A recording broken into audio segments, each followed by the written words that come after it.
there is more than enough food in the world to feed our population of 7.8 billion people. But today, more than 820 million people are hungry. And some 144 million children under the age of 5 are stunted, more than 1 in 5 children worldwide. Our food systems are failing, and the COVID-19 pandemic is making things worse. Unless immediate action is taken, it is increasingly clear that there is an impending global food emergency that could have long-term impacts on hundreds of millions of children and adults. This year, some 49 million extra people may fall into extreme poverty due to the COVID-19 crisis. The number of people who are acutely food or nutrition insecure will rapidly expand. Every percentage point drop in global gross domestic product means an additional 0.7 million stunted children.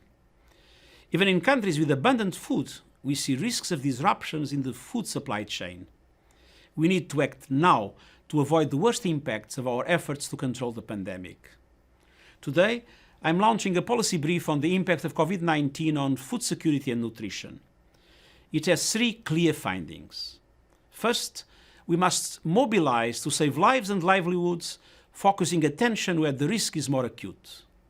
That means designating food and nutrition services as essential, while implementing appropriate protections for food workers.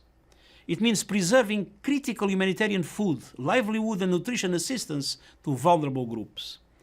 And it means positioning food in food crisis countries to reinforce and scale up social protection systems. Countries need to scale up support for food processing, transport and local food markets, and they must keep trade corridors open to ensure the continuous functioning of food systems. And they must ensure that relief and stimulus packages reach the most vulnerable, including meeting the liquidity needs of small-scale food producers and rural businesses.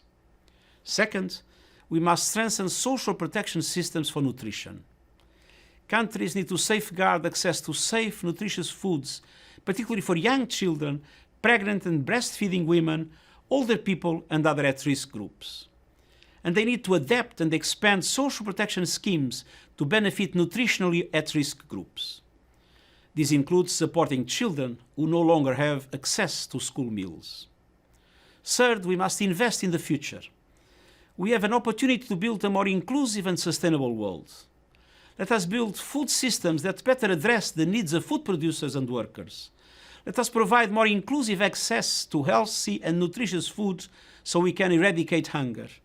And let us rebalance the relationship between food systems and the natural environment by transforming them to work better with nature and for the climate.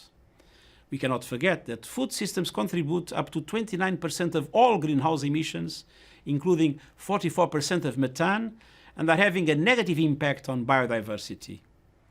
If we do these things and more, as indicated by the brief we are launching today, we can avoid some of the worst impacts of the COVID-19 pandemic on food security and nutrition, and we can do so in a way that supports the green transition that we need to make.